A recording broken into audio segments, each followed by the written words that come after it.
Ayan. Kasama ko si Tatay Mado. Kapatid ni Tatay. 66 years old. Ayan, dalawang malalaking papaya ang hawak niyan sa plastic. Yung laman ng plastic niya. Ayan. Tapos parang dumaan kami dito sa sa forest. Sa kakahuyan. Sa kakahuyan. Puro kahoy. Pero may naririnig kayo. May sound system dito sa gitna ng gubat. May solar sila. May solar panel sila. Kaya merong sound. Ayun. Ganyan yung daan. Mahirap ang daan. Ganyan. Akyat baba, akyat baba. Puro bato. Kaya dapat yan, sanay ka na sa lakaran. Maingat ka dapat maglakad. Kasi baka matisod ka.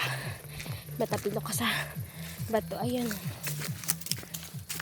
Ayan yung daan. Ayan yung sa dinadaanan namin.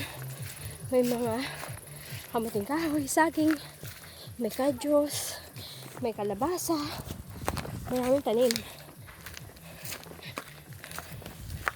Hindi amin to. Sa kakalala namin. Dumaan lang kami. Maraming kamuting kahoy. Tawag dyan, kaingin. Dahil mabato yung lupa. Kaya ginawang kaingin para matamnan ng mga pwedeng maitanim. Tapos dito naman kakahoy yan. Ayan naman yung daan pababa. Yan, puro bato. Tapos bababa. Kaya dapat dahan-dahan lang pag naglakad. Ayan. Hinihingal ako dahil mabigat ang papaya. Wow, grabe yung hangin. Ang sarap. Ang sarap ng hangin.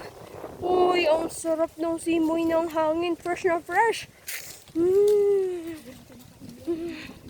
Parang hindi mo ramdam yung yung pinapawisan ka. Kahit pawis na pawis ka na. Tapos biglang hahangin ng malakas. Sarap.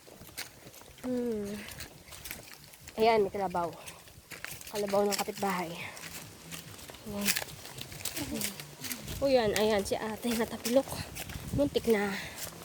Kasi yung daan, tingnan mo naman, maraming kahoy-kahoy. Maraming ayan. Mga nakaabang, mga hazardous things. Ito naman maputik. Medyo maputik, bato-bato. Naku po. Tapos ayun naman yung kalabaw ni ate, may anak na. Wow. Ayan na. Ayan si ate. Tapos yung kalabaw niya, oh may anak na yung kalabaw niya. Ayun, dumedede yung kalabaw niya. Ay, magkaiba ang kulay. Bakit ganon? Bakit ganon? Yung ina niya itim, tapos yung anak hindi pa masyadong maitim yung balahibo ng kalabaw. Naiinitan, dumidede yung kalabaw.